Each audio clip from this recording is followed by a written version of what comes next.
कार्तिक महीना में अपना मिथिला में अनेकों पाबनि तिहार उत्साह और आध्यात्मिक वातावरण में हमरा लोकनि संपूर्ण मिथिलावासी आयोजित करैत छथि। एहि कार्तिक महीना में छठि पूजा के विशेष महत्व अछि। मिथिला में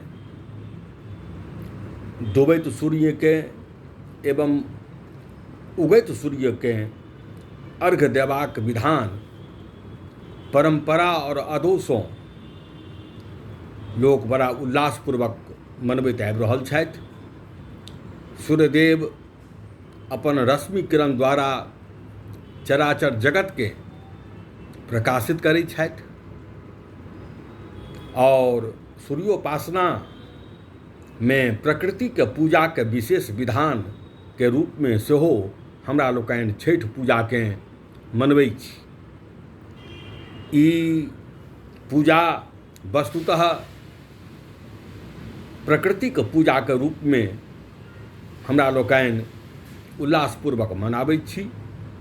तैं एहि पूजा के जे अनेकों महत्व में जे प्रमुख महत्व अछि ओ यह जे अस्तगामी सूर्य के सेहो नैवेद्य और प्रसाद के माध्यम में अर्घ्य देबाक विधान अछि।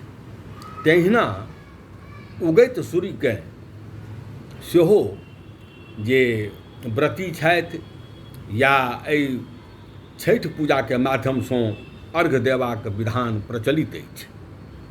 आब देखू ई प्रकृति पूजा में हिनका जे नैवेद्य हिनका जे चढ़ायल जाइ छनि सूर्यदेव के, ओहिमे मुख्य रूप से ठकुआ और भुसबा प्रधान नैवेद्यक रूप में चढ़ाओल जाइ छनि।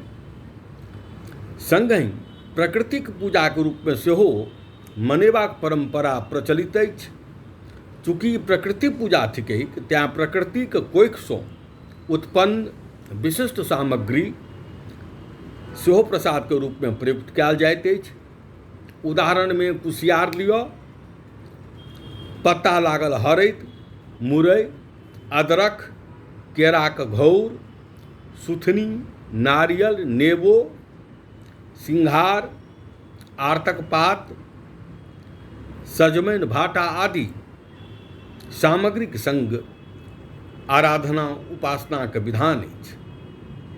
तैँ ई पूजा मिथिला में नहीं बल्कि जतऽ देश में या विदेशों में जे मिथिलावासी या छठि के प्रति जिनका आस्था छनि ओ बहुत उल्लासपूर्वक और आध्यात्मिकतापूर्वक एकरा आयोजन करै छथि। हमरा लोकनि भारत सरकार सँ ई निवेदन करऽ चाहब जे लोक आस्थाक एहि पाबनि के, छठि पाबनि के पर्व के राष्ट्रीय पर्व घोषित करबाक लेल ओ अध्यादेश जारी करथि, एकरा राष्ट्रीय पर्व के रूप में घोषित करथि, जाहिसँ एहि पूजा के स्वरूप में जे दिनोदिन विस्तार भऽ रहल छै, नगर महानगर गाम घर जहाँ तहाँ एहि पूजा के आयोजन होइत आबि रहल अछि। ई पूजा अपन गरिमा और अपन जे एकर एक पूर्व सँ आयोजन करबाक परंपरा छै ते परंपरा के और उत्साहपूर्वक हमरा लोकनि संपूर्ण देशवासी मनाबी। यह संदेशक संग पुनः छठि पूजा के, छठि व्रत के अवसर पर हम समस्त देशवासी के, मिथिलावासी के अनंत अभिनंदन और शुभकामना दै छी। जय श्री हरि।